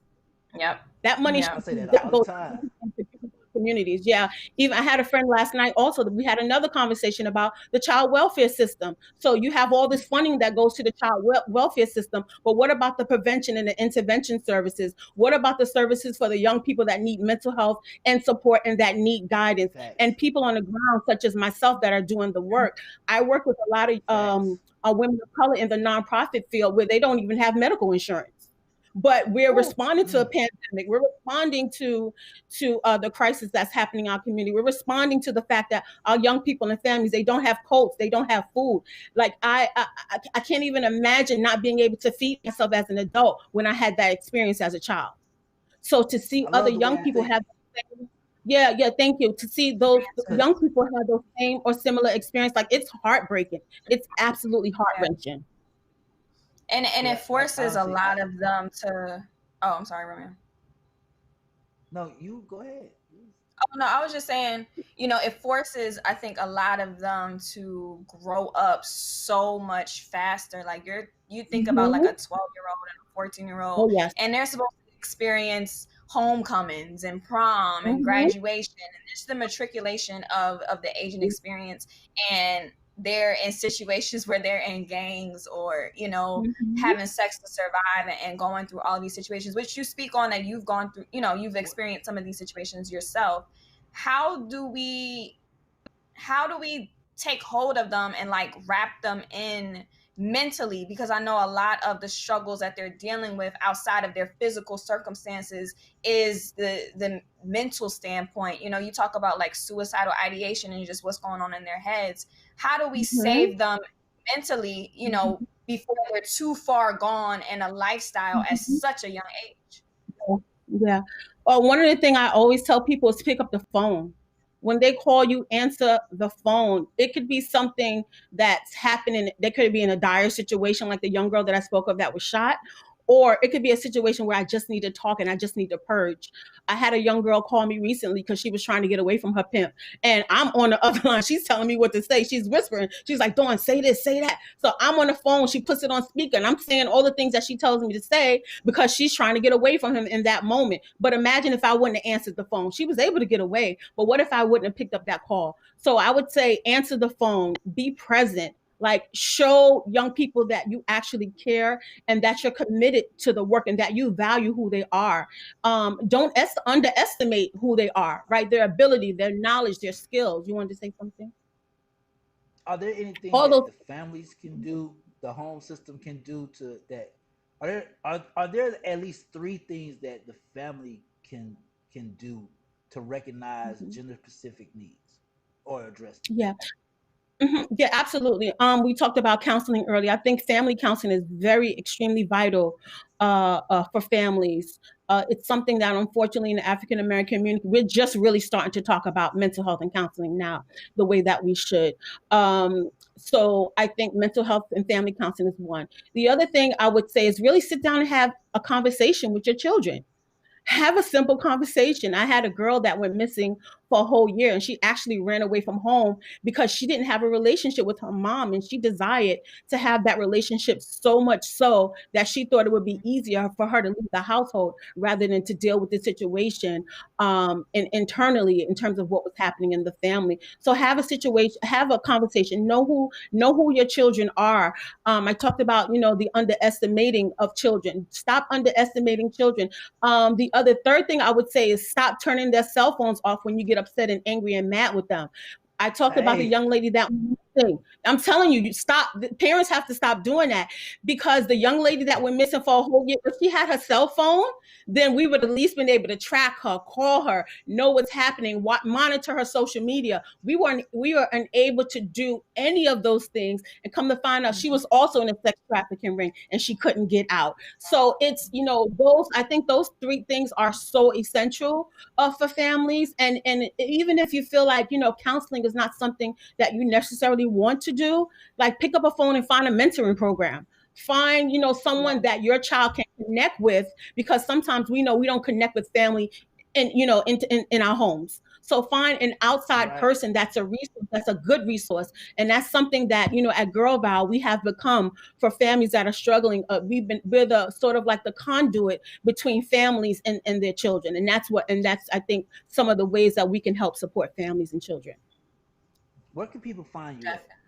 Tell it before we get you out of here. What's your social media? What's your email? Where can people contact you for information? Find you, or support, send donations to help? Girl Vow, you can go to our website, www.girlvow.org. We are also on Facebook. We are on Instagram, Twitter, Girl Vow. I'm going to make a TikTok eventually. I got to get with these young people, right? So eventually that's going to happen, right? Right, all right. I'm gonna have to connect with you on TikTok. And they also, in my personal IG account is I am Dawn Rowe. The other thing, if you don't mind, I'd also like to point out, one of the things that we're working on is a national task force for missing and murdered girls of color. So we're in the process of framing that now, and it speaks earlier to the work in terms of what I said. The young lady that went missing for a year, we couldn't find her. We couldn't get anyone to respond. It was just horrible. And one of the things that I noticed is that we don't get Amber Alerts for Black girls. We don't get Amber Alerts for girls of color who are missing. When's the last time did you get an Amber Alert? So we are working on structuring our national task force, and we're really doing a lot of work centered around being able to help young people, support young people, and transition them from these systemic systems that are broken into higher education and sustainable employment. Wow. Thank you so much for joining us, for taking the initiative from your own experiences. Like, that's really a testimony within itself. So we're definitely going to keep up. We're definitely going to support. And you really just opened my eyes to a lot this morning. I'm sure a lot of us have. So thank you. Thank you. I appreciate it. You really opened my eyes. I didn't know there was female. All right, so we definitely gotta bring you back so we could talk more. Thank you so much for joining. You guys are tuning in to Rolling Out AM Wake Up Call. That was deep, Romeo. It is 9:22 a.m. We'll be right back. Tierra Barrett, Romeo International Romeo. Last week, Brandon met a girl on a dating app. One day after work, he finally found the courage to ask her out. No answer. He started to panic. Was he being too pushy? Maybe it was too... Hey, sorry I didn't respond. I was driving. I would love to go on a date. How does tonight sound? Brandon tried to play it cool, but inside he knew. A girl so smart, so responsible. She must be a keeper.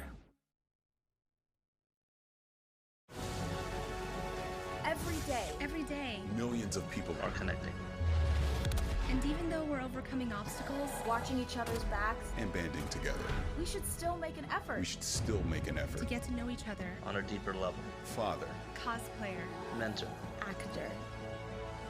It's time we take a step forward. Come together and discover how accepting our differences can make us stronger.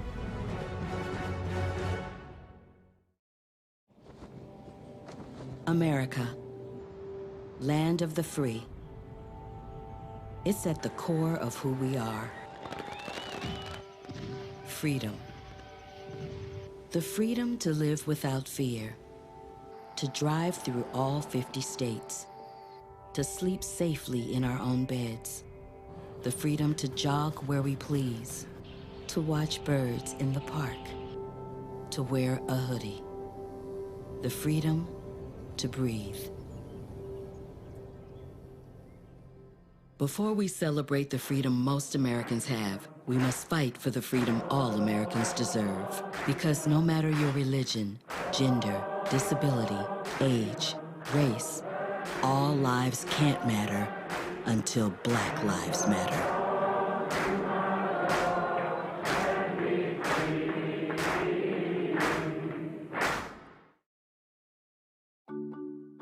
What's more dangerous? A man who isn't afraid of death or one who's found everything to live for? I asked him if he was proud of me.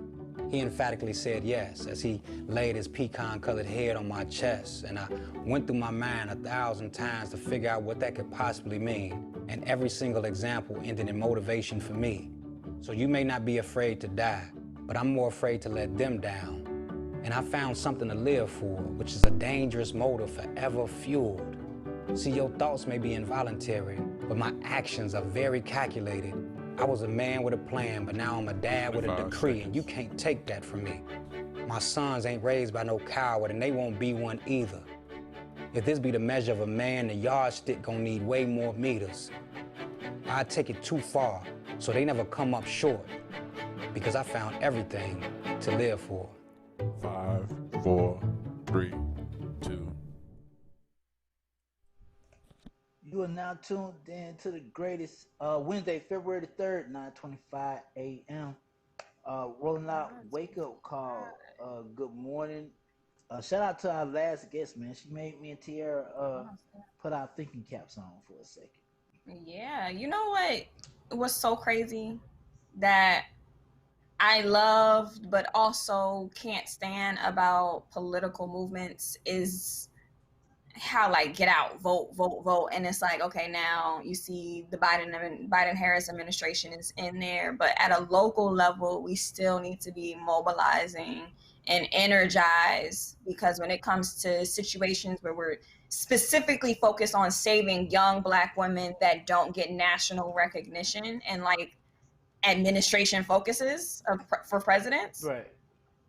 It's so important that we as a people continue to mobilize and come together and understand the political movement, you know, like our producer saying, at a local level. It's so important, because we don't want to just go out and vote and just be like, okay, they're gonna make everything better for us, and then we have years and years of trauma that's still happening. I mean, well, I look at it like this, right? It's not in the broader scheme of things, it's not important, right? Now, watch me.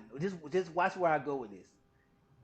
In a broader scheme of things, it's not important until, like, you got to think about it. Not Harvey Weinstein. Jeffrey. What was his name? Say it again. Jeffrey Epstein. Jeffrey. He operated flawlessly for years. It wasn't important until he got caught. Right? Right. Now, we're talking about stuff that me and you have seen throughout. Like we knew how we knew people. Yeah. We know. Let's be honest. When we was in high school, we knew some girls that was whatever. We knew some dudes that was selling drugs, and you know what I'm saying? We know this, but it's not a problem until it affects their economy or their personal safety. So you're right.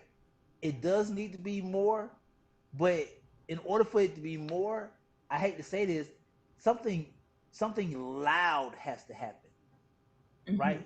Yeah, for something sure. Loud. No, I totally agree, and I think that, you know, I just don't want America to get so caught up, I think, even with Kamala Harris, of like the Obama administration, like, oh, this is what a Black man can do, and not necessarily understanding that Obama's Black experience, and I don't mean to play the race card about him being half white, but he's from Hawaii. You know, his experience is totally different from these kids in the South Bronx.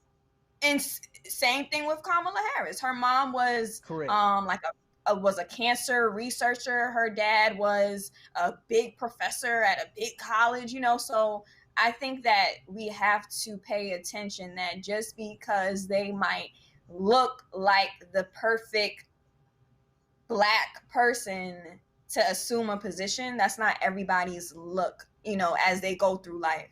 And I don't want people to get so caught up in, oh, we have the first Black this and the first Black woman this, and she's also Indian, so yeah, you could do it too, and not pay attention to the needs of like our kids who didn't grow up under their same circumstances. And this is why I love talking to you, and I love conversations with producer TJ. It's because even though I'm PWI, you HBCU, right, and we see the world different, right? There's a commonality, and I literally see the world as it's presented, right? I hate to say this. I took out what it could be. I took that out a long time ago. I was like, okay, we ain't finna get no flying cars, so This is I'm not just the gonna take it for what it is, right? It's the And from Jefferson. what me and you see, right? And from what me and you see, because we report it every day, there are Jeff Bezos and all these other billionaires that are donating to causes that have nothing to do with Black agenda. Period. Not saying that it The doesn't have immediate anything to do with the needs of world. people. The immediate Yeah. needs, correct. It has nothing to do with the immediate needs. You're putting $1 billion into a space program when you can take $1 billion and rebuild a whole We trying entire to get community, Mars not right, a but neighborhood. we ain't even fixing. We can't even fix Earth. We can't even fix America. We can't fix. We can't fix New Orleans, Katrina. We still dealing with things. Come on now, and we gotta go to Mars Thank next you. week. You telling me you can't take 5 of that billion and rebuild the entire New Orleans, like the entire New Orleans, but we got to worry about going to Mars? Come on now. But how about them Saints? How about them Saints? That's what they say. Drew Brees. Yeah. All right. Oh man. Jumping into the social report, man. Glad everybody's tuning in to Rolling Out AM 9:31 AM. Me and Tierra Bear. You know what? To be honest, it should be the Me and Tierra Bear show. But we're gonna talk about Black CEOs. They're they're making this a big deal. There are no Black CEOs, CFOs, or chairs in the FTSE 100 index, first time in 6 years, according to the study. Why is this important? Let me tell you guys what this is. The number of Black executives at the very top of the biggest companies on the London Stock Exchange is 0. The London Stock Exchange has 0 Black CEOs and CFOs. This is the first time in 6 years, according to the study, which was published on this past Wednesday.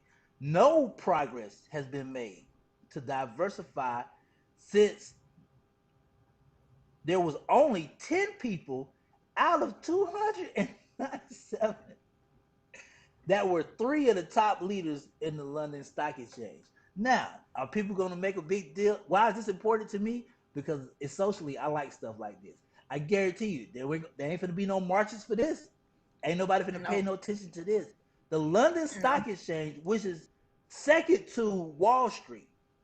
No, I don't know if it's second to Wall Street or on the same level to Wall Street. There are no Black executives.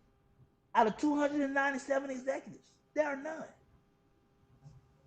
Crazy. I can't say. I mean, if you would have told me there's 30, I probably would have been more shocked to hear that than the news that there's none at all at this point. And that's the sad part about it. Like, I would have been like, what? 30? What for? 3? Right. It's just so sad to me. And again, like, I have to say, even as we give a shout out to my Spelman sister, Rosalind Brewer, who is now the CEO of Walgreens, she's the only Black female CEO of a Fortune 500 company. And again, she is Spelman made. She's a Stanford business school graduate. So she climbed that corporate ladder and basically I want to say played the game the right way. But for so many of other Black people out there, it's like it's hard to stay inspired when it's just like the odds are so stacked against us. Right. And let me touch on one thing before we move on next. This information just came out Monday, right?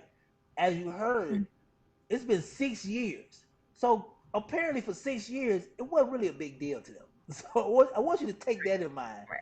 They didn't really care. Because 6 years, they was just like, oh, we good until now. Next up, the House of Representatives have officially created a new rule. Boy, y'all better go to work. The new rule is that the House of Representatives will fine all members for failing to complete security screenings on entering the House floor. You will be fined $5,000 for your first offense and $10,000 for your second offense. Basically, here you go. If you're working at the front door of the Capitol, ladies and gentlemen, and you do not do the security check, the pat down, if you come to the and it's not just staff members. It's actually people in the house. If you come and you don't got your badge and that person lets you in even though you ain't got your badge, they know you work there, they see you every day, but that one day you forgot your badge, you getting fined, he getting fined, she getting fined. The Capitol said no. Kamala said everybody getting fined now. If you gonna come work, you gonna come to work. Correct. Because as we know, they had their eyes closed, their hands behind their back, and they took a break to let all of those people come in and complete insurrection to the United States of America. So obviously they need to do something because they know it was an inside job. You can't tell me that what happened January 6th was not an inside job. There's no way. The most powerful nation in the world. The rule passed Tuesday.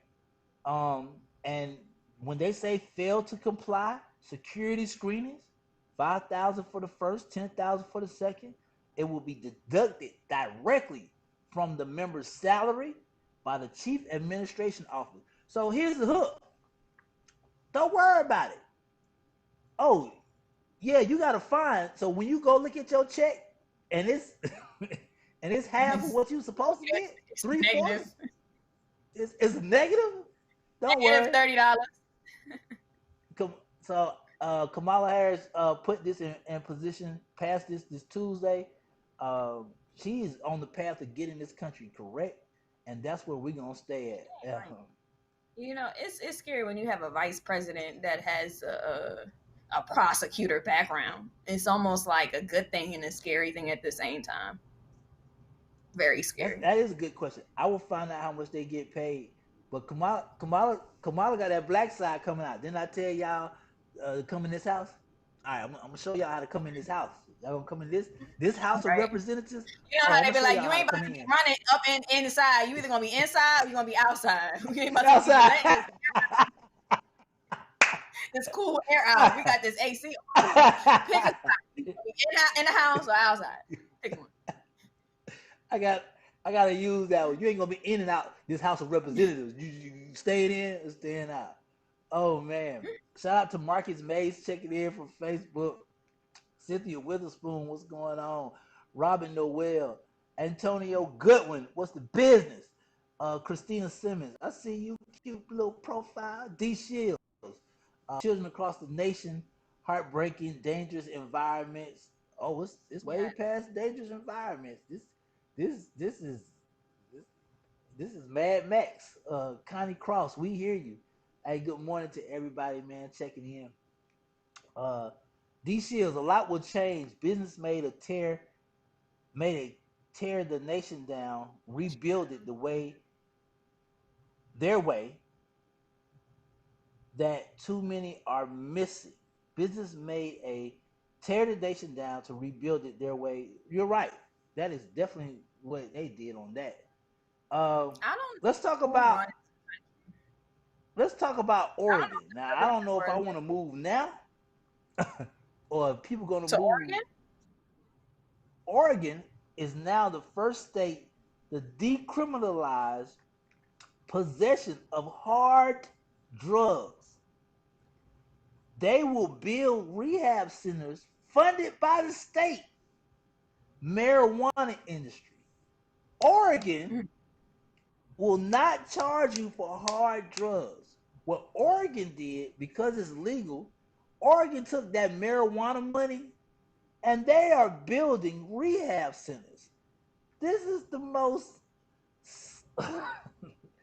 You know figure what? eight. I'm not mad at that. I'm not mad at that. And I'm gonna tell you why. I think Okay. they have a what is it? The possession. I think if it's in possession that shows wholesale or intent to distribute, I think that might be a little bit different than if you are just the consumer of these hard drugs. Instead of throwing you in jail, you should probably be in rehab. Is that what I'm thinking? Like they're trying to actually help people versus putting them Right. in jail, which only makes it worse for them in Right. the end. Right. I never believed in arresting somebody for drugs. I never understood the context. You're arresting me for using drugs. How does that affect anybody else? That doesn't Like you're help. arresting me So now I got a for what record. I'm doing. So when I get out, I can't get a job because I just got on drugs because I was so stressed out about my situation. So now I'm just in and out of jail and on drugs for the rest of my life. Right. Well, even if you take the mental part of it, hey, I'm sending you to jail for 15 years. Why? Cause you're a drug addict. Huh? What? Huh? For what So I'm now I'm doing in to jail. me? Right. I'm in jail for what I'm doing to me? I don't understand that. But yeah, that's what Portland, Oregon did. They actually are using their marijuana money because it's legal to build rehab centers for people who are addicted to hard drugs. I like it. Is the rest of the world going to catch on to it? No. Is Oregon great because they're using their state money to build it? Yep. Oregon ain't asking nobody permission. They don't need nobody permission from the government, from this side. This is what our state's money, whoever the senator or mayor is, this is what our state money is being put towards. I love it, man. I will say on that upper West Coast, they just move different, because you got Oregon, that's what Nike headquarters. You got Washington, what's that? Amazon, Starbucks, those big corporate areas over, and they just move different over there. They just move different. You're right. That's the effect of what we was talking about earlier. Just like I want to see them do that in it's Louisiana. horrible. It's horrible to say. No, you just made up a good point. It's horrible to say, right? But that's how much power one company or one man has. Technically, me and you, Jeff Bezos could change a whole entire city, entire. If him and Elon Musk did something together, they could probably annihilate child hunger. You could rebuild, right? You could really wipe out poverty in a snap if you wanted to. You could create job opportunities, better homes. You could really rebuild the city, and that's what blows me away about corporate America because you always hear about, well, I donated this amount of money to so and so. To who? To so and so. No. Breast cancer research. I give it that you gave it to the. Yeah, I give it that you gave it to the institution, but to who? Who? Because I still go to class here. I don't see the change, or I still work here. I don't see the change. What did you do? Or these people who work for these companies. You got 20,000 employees of Amazon catching COVID. Thank you, producer TJ. Musk, Bezos, and Gates could literally change a whole entire city. year to year. Hey y'all, we gonna pick we're gonna pick HBCU. We're gonna take Spelman, Morehouse, and Clark and Morris Brown, and we're gonna rebuild those schools and that entire community instead of putting They need to $5 start with the billion West End. into Mars. Start with Like the West it's End really Mall. that simple. It'll never happen. No, for It'll real. never Yeah, happen. it'll never happen in a dream world. And right before we get into Black History, I just want to say I was looking on Twitter last night, and I saw that 2% of the U.S. is currently vaccinated. Whether or not you want to get vaccinated or whatever, or they make it mandatory, only 2% out of all of the availability of vaccines are vaccinated. And to me, that's kind of alarming because it's like, okay, so we got a quote unquote cure, but we're not vaccinating people. And they're saying it's because Pfizer and Moderna don't want to share the patent and to hold their stocks. So that's why a large population of people can't get vaccinated because they don't want to share the cure to COVID.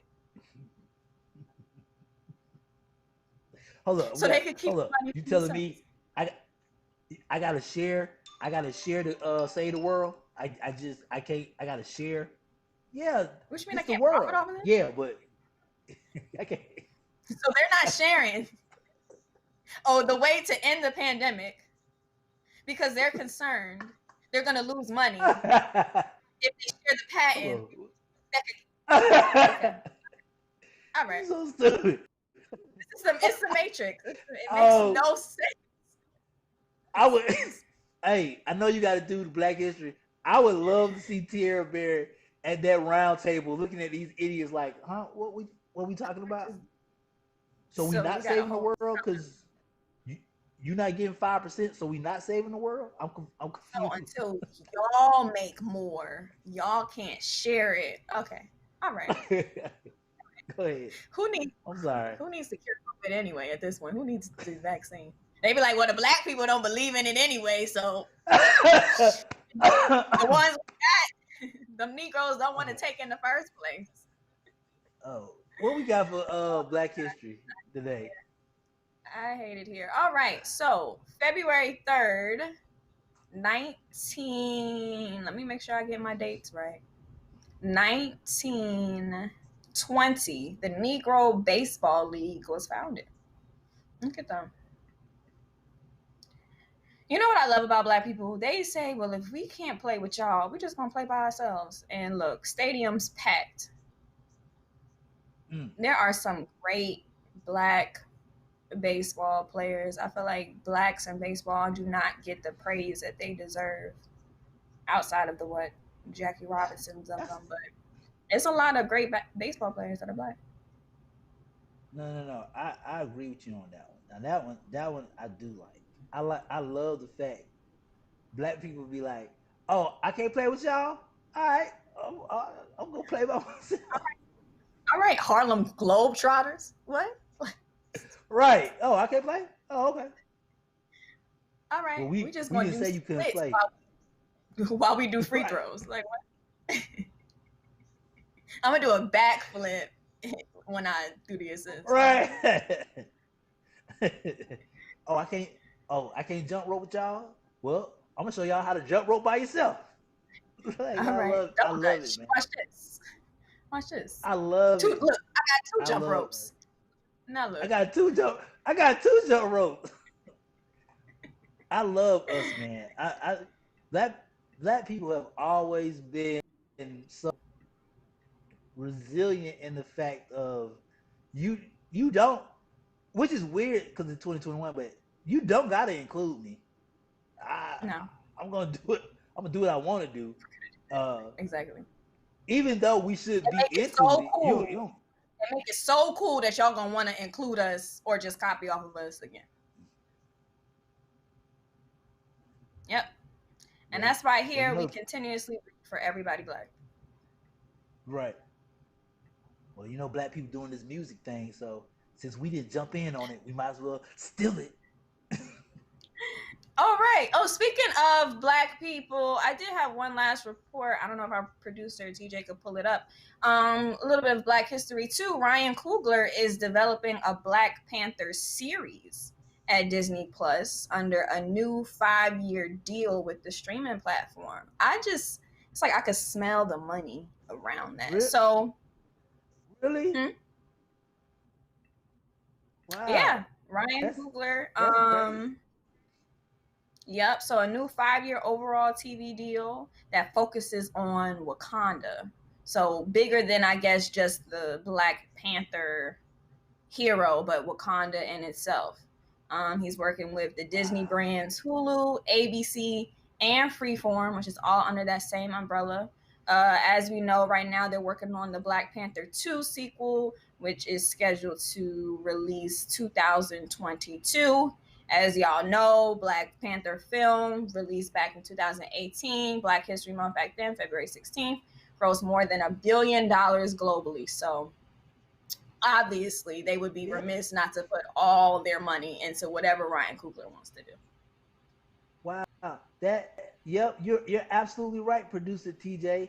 It is like a comic book series. Wow, that is so interesting that Ryan is putting together a new Wakanda series for Disney. I wonder who's going to be a part of it. This is wonderful.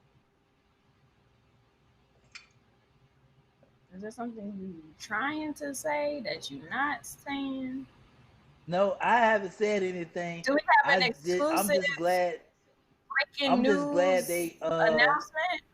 released. I'm just glad they released the information. I know they're gonna have auditions. I heard told somebody told me that they got a great cast for the first season. Somebody told Oh, me that the season is let me gonna find have out. a You're gonna great be back cast. there. You're gonna be Huh? back there. I don't even know what language they speak. You gonna speak Wakandan? Well, I'll know when I go back on set. I mean, when Showed off, right? I know when they put the word out. All Moving right. on. Thank you, Ryan. Shout out to Ryan D for keeping Shields. everybody. D Shields. D Shields. That is so great Breaking news. news. Where's Portia's thing? Bam, bam, bam, bam. We might have I don't a know what world y'all talking announcement. about. You one of those that can't Wakanda. hold water. You can't tell you. Nobody could tell you a secret, huh? Oh, if they put a contract on your ass, I can hold a secret. Oh man. Right. But rolling out AM 9:52 AM, man. Um, that's great information though. That's really great. I love comic books. I really do. Really do. You know, I think it's just a thing from a child. If you get into it, it's like a lifelong love. I see that. People who was 3 years old doing a little Spider-Man. They to this day can't say nothing about Peter Parker. First of all, I'm gonna That need you was to you make at sure you 3. arch your wrist. I I don't need you even to arch know. your wrist. I don't even. Okay. All right. Do it right. Let Like, me how did you stop. climb out your crib? Um,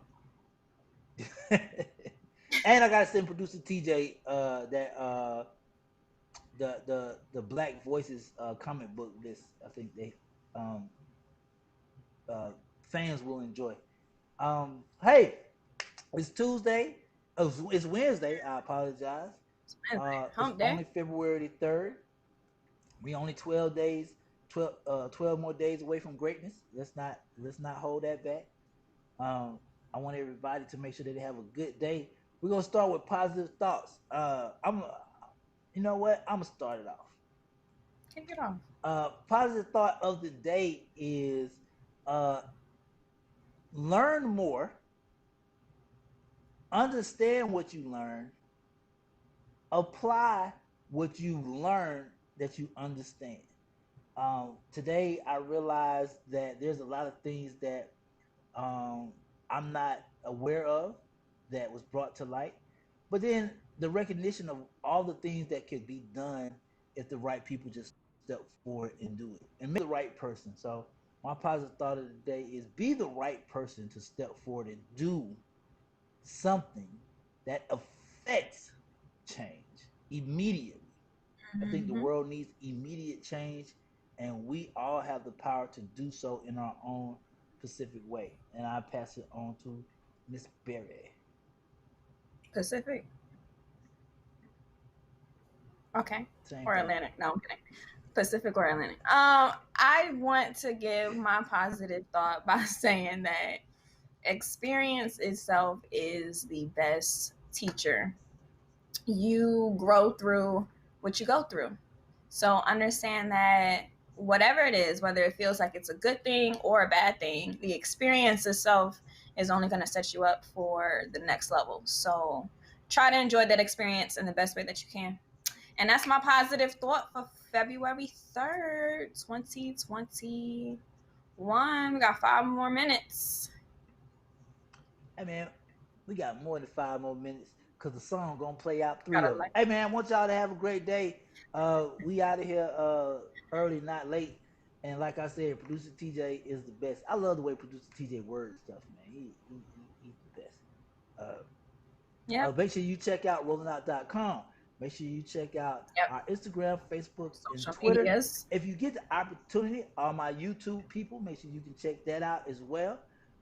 You can catch great episodes and shows of upcoming and past Rolling Out AM Wake Up, The Wind Up, Reality Check. Remix will now be there as well. And you can also create great cover conversations from the past to the present, man.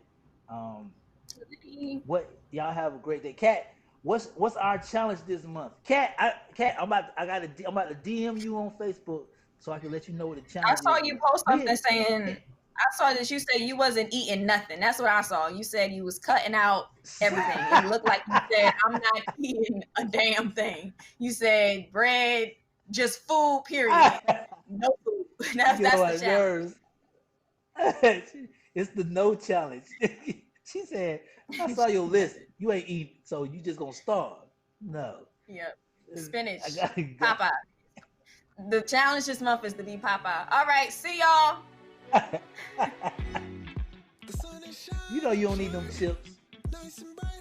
You don't need that ice. Come on. Come on, Tierra. You know you don't need it. You said no carbs, no sugar,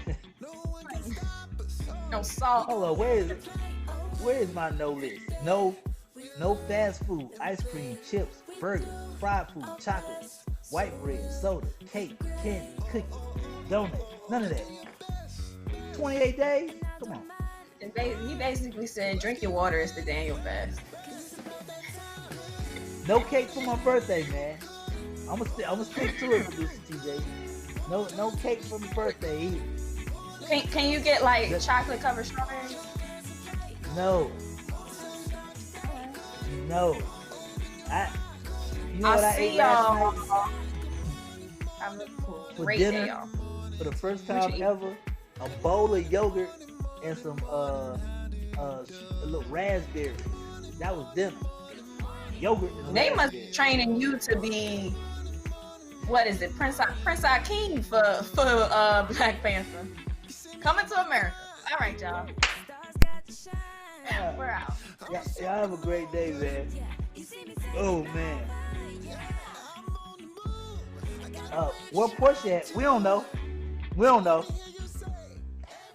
She ain't here with us. Y'all is. She probably looking for. We out.